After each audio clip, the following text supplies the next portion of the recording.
ഇങ്ങനെ ഒരു സാംസ്കാരിക ഉണർവ് ശരിക്കും പറഞ്ഞാൽ കേരളത്തിൽ പണ്ടേ ഉണ്ടാവേണ്ടതായിരുന്നു.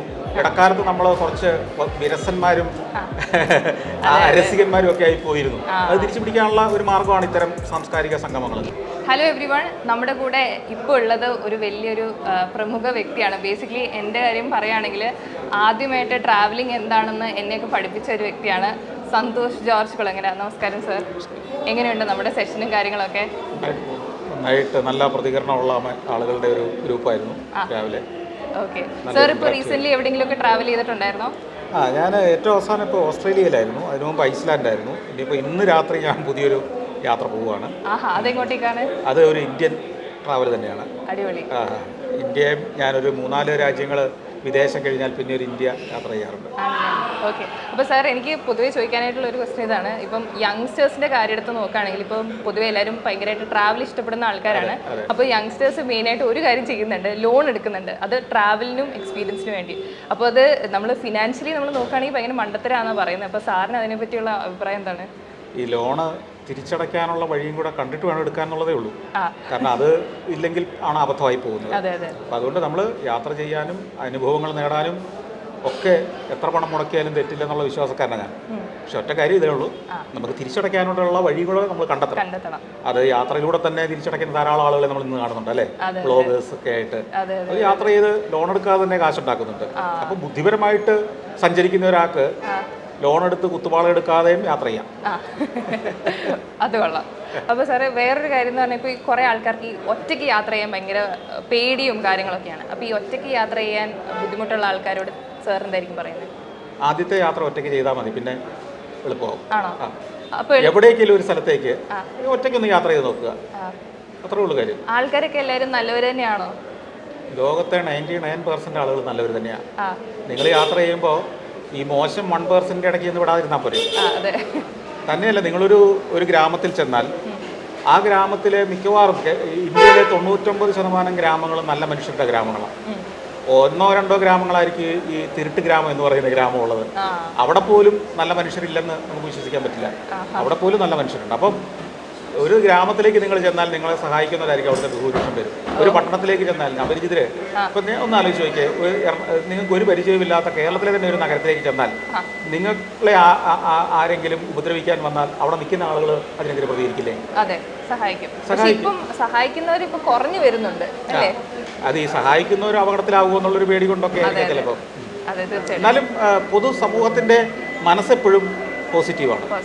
ഓക്കെ സാർ, അപ്പോൾ നമുക്കിപ്പോൾ ഒരു റാപ്പിഡ് ഫയർ റൗണ്ട് കളിക്കാം. അതായത് ഞാൻ 10 ചോദ്യങ്ങൾ ചോദിക്കും, സാറിന് പെട്ടെന്ന് മനസ്സിൽ വരുന്നത് സാറിന് പറയാം. ഓക്കെ, സാറ് യാത്ര ചെയ്തതിൽ ഏറ്റവും ഇഷ്ടപ്പെട്ട സ്ഥലം? അങ്ങനെ ഒരു സ്ഥലമില്ല, എനിക്ക് എല്ലാ സ്ഥലവും ഇഷ്ടമാണ്. കാരണം എന്ന് വെച്ച് കഴിഞ്ഞാൽ ഞാനിത് എന്നെ ആരും പിടിച്ചുകൊണ്ടേ കൊണ്ടുപോകുന്നല്ലോ, ഞാൻ തിരഞ്ഞെടുക്കുന്ന ഈ സ്ഥലങ്ങളൊക്കെ. തിരഞ്ഞെടുക്കുന്നതിന് മുമ്പ് ഞാൻ പഠിച്ചിട്ടാണ് പോകുന്നത്. അപ്പോൾ പഠിച്ച് പോകുന്ന സ്ഥലങ്ങൾ ഇതെല്ലാം അതെല്ലാം എനിക്കിഷ്ടമാണ്.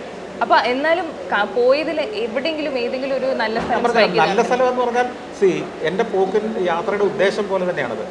എനിക്ക് ഏറ്റവും ദാരിദ്ര്യമുള്ളൊരു സ്ഥലം കാണണമെന്ന് ആഗ്രഹിക്കുമ്പോൾ ഞാൻ ദാരിദ്ര്യമായ ഒരു സ്ഥലത്തേക്ക് പോകുന്നത്. ഈ ദാരിദ്ര്യത്തിന്റെ ജീവിത കാഴ്ചകൾ അനുഭവങ്ങൾ വ്യത്യസ്തമല്ലേ. അതിന് മറ്റ് സമ്പന്നതയുടെ കാഴ്ചയിൽ നിന്ന് നമ്മളെ പലപ്പോഴും പുതിയ അറിവുകളും അനുഭവങ്ങളും തരുന്ന ദരിദ്രമായ സ്ഥലങ്ങളിലാണ്. അപ്പൊ അതായിരിക്കും ചിലപ്പോൾ എന്നെ ഏറ്റവും ഇഷ്ടപ്പെടുന്നത്. അപ്പൊ ആഫ്രിക്കൻ രാജ്യങ്ങളിലുള്ള യാത്രയൊക്കെ എനിക്ക് ഭയങ്കര ഇഷ്ടമാണ്. ഓക്കെ, ശരി. അപ്പോൾ പോയതിൽ ഇഷ്ടപ്പെടാത്ത സ്ഥലം അങ്ങനെ എന്തെങ്കിലും ഉണ്ടോ? അങ്ങനെ എനിക്ക് തോന്നിയിട്ടില്ല. എക്സ്പെക്ടേഷന്റെ അത്രയും വന്നില്ല എന്ന് അങ്ങനെ എന്തെങ്കിലും തോന്നി? അത് എന്റെ കാര്യം, അത് ഞാൻ ആദ്യം പറഞ്ഞത്. നമ്മൾ പഠിക്കാതെ പോകുമ്പോൾ ഇതൊക്കെ ഉണ്ടാകുന്നത്. ഞാൻ അവിടുത്തെ സർവ്വ കാര്യങ്ങളും പഠിച്ചിട്ടാണ് പോകുന്നത്. അവിടുത്തെ കാലാവസ്ഥ പോലും, അവിടുത്തെ മനുഷ്യന്റെ ബിഹേവിയർ എങ്ങനെയായിരിക്കും, അവിടെ എങ്ങനെ എന്തൊക്കെ പ്രതീക്ഷിക്കണം, എന്തൊക്കെ പ്രതീക്ഷിക്കാൻ പാടില്ല, അത് മനസ്സിലാക്കിയിട്ട് പോകുമ്പോൾ നമുക്ക് പ്രതീക്ഷ തെറ്റുന്ന പ്രശ്നമില്ലല്ലോ. അതെ, ഓക്കെ. അപ്പോൾ ഇനിയും വിസിറ്റ് ചെയ്യാൻ ആഗ്രഹമുള്ള ഏതെങ്കിലും സ്ഥലങ്ങളുണ്ടോ? പല രാജ്യങ്ങളും ഉണ്ട്. ഇപ്പോൾ ഞാൻ കണ്ടു തീരാത്ത രാജ്യങ്ങളാണ് പ്രധാനമായിട്ട്. ഉദാഹരണത്തിന് ചൈനയുടെ ഉൾഗ്രാമങ്ങളിലേക്കൊക്കെ ഇനിയും പോകാനുണ്ട്. അതുകൊണ്ട് ചൈന പോകും. ആഫ്രിക്കയിലെ പല രാജ്യങ്ങളിലും ഞാൻ ഇപ്പോൾ പോയിട്ടില്ല. പിന്നെ ചില ഓഷ്യാനിയ എന്ന് വെച്ചാൽ പസഫിക്കിലെ പല വിദൂര ഐലൻഡ്സ് ഉണ്ട്, അവിടെയൊന്നും പോയിട്ടില്ല. അപ്പോൾ അവിടെയൊക്കെ പോകാൻ ആഗ്രഹിക്കുന്ന സ്ഥലങ്ങളാണ്. ശരി, ഓക്കെ. ഇപ്പോൾ ട്രാവൽ ചെയ്തിട്ട് ഏറ്റവും ഇഷ്ടപ്പെട്ട ഫുഡ് ഉള്ളത് ഏത് സ്ഥലത്താണ്? പല രാജ്യങ്ങളിലെ ഫുഡും എനിക്ക് ഇഷ്ടമാണ്. പല രാജ്യങ്ങൾ അതിൽ ഏറ്റവും ഞാൻ എടുത്തു പറയാറുള്ള ഒരു സ്ഥലം എന്ന് പറയുന്നത് ഈ നമ്മുടെ എന്താണ് എത്യോപ്യയിലെ ഇഞ്ചറയെക്കുറിച്ചും തോറാത്തിനെക്കുറിച്ച് പറഞ്ഞതൊക്കെ സോഷ്യൽ മീഡിയയിലൊക്കെ ധാരാളം ആളുകൾ കാണുകയും അത് പോയി അതിനുശേഷം അത് പോയി കണ്ട് കഴിക്കുക, അവിടെ പോയി കഴിക്കുകയൊക്കെ ചെയ്ത ധാരാളം മലയാളികളുണ്ട്. അതെനിക്കിഷ്ടമാണ്. റഷ്യൻ ഫുഡ്, റഷ്യൻ അല്ല ശരിക്കും പറഞ്ഞാൽ അത് അർമേനിയൻ ഫുഡാണ്. ഷഷ്ലിക്കി എന്നൊക്കെ പറഞ്ഞിട്ടുള്ള ഗ്രില്ല് ചെയ്ത മാംസം കിട്ടുന്ന ചില ഗ്രില്ല് എന്ന് പറഞ്ഞാൽ നമ്മുടെ ഇവിടുത്തെ ഗ്രില്ലല്ല, അത് വേറൊരു തരത്തിലാണ് ഉണ്ടാക്കുന്നത്. പിന്നെ മൊറോക്കൻ ചില വിഭവങ്ങൾ എനിക്കിഷ്ടമാണ്. പല ഈ ഒരെണ്ണം എന്ന് പറയാനൊന്നും ഇല്ല, ലോകത്ത് നമുക്ക് ഒന്നിൽ കൂടുതൽ ഭയങ്കരമായിട്ട് ഇഷ്ടമായിട്ട്. ഓക്കെ, ശരി.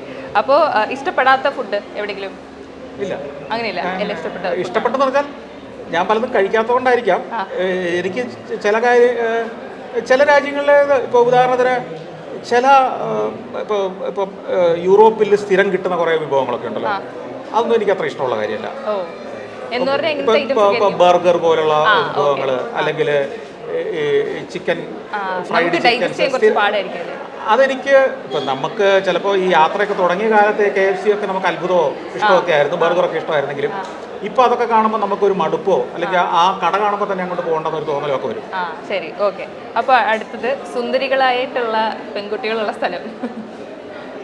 സുന്ദരികളായ പെൺകുട്ടികളെ, അത് കുറച്ച് സൂപ്പർഫിഷ്യലാണ് ഈ ചോദ്യം. അതെ, അതാണ് പ്രശ്നം. അതെ, അതിന്റെ എങ്ങനെയാണ് അതിന്റെ ഡെഫിനിഷൻ എന്നുള്ളതാണ് അതിനകത്ത്.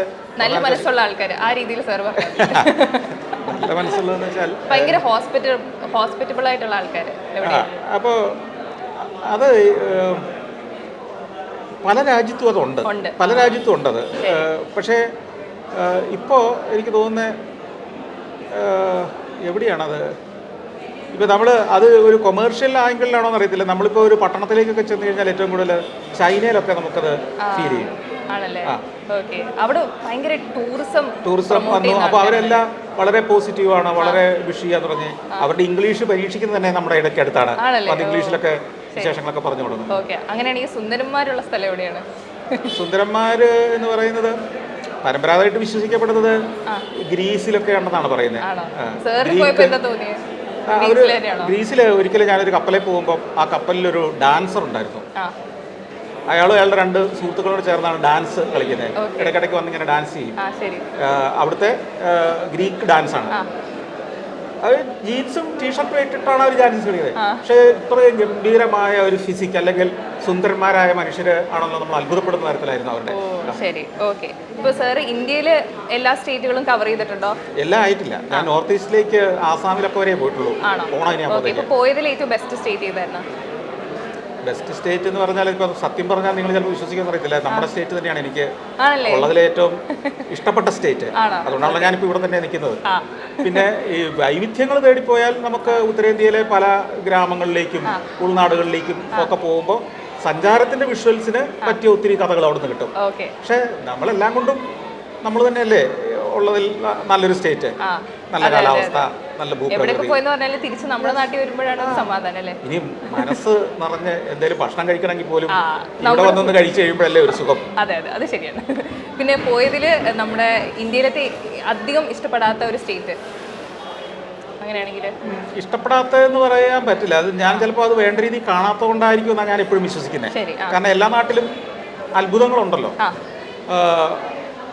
ഇഷ്ടപ്പെടാത്തതെന്ന് പറഞ്ഞാൽ ഇപ്പോൾ ഞാൻ പോയാൽ ഒരു ഇന്ത്യയിലെ ഏറ്റവും ഹൈപ്പുള്ള ഒരു സ്റ്റേറ്റ് എന്ന് പറയുന്നത് ടൂറിസത്തിന്റെ ഏറ്റവും ഉദാത്തമായ സ്ഥലം എന്നൊക്കെ പറയുന്നത് ഗോവയാണ്. പക്ഷെ എനിക്കിപ്പോൾ ചെന്നാൽ ഗോവ ഇഷ്ടമല്ല. ശബ്ദവും പൊടിയും ബഹളവും അവിടുത്തെ ഒരു അലമ്പും ബീച്ചുകളും. അപ്പൊ അത് എനിക്ക് ഗോവ ഇപ്പം ഇഷ്ടമല്ലാതായി കഴിഞ്ഞു. ശരി, ഓക്കെ. അപ്പോൾ ലാസ്റ്റ് ചോദ്യം, MBFLനെ പറ്റിയിട്ടുള്ള ഒരു അഭിപ്രായം.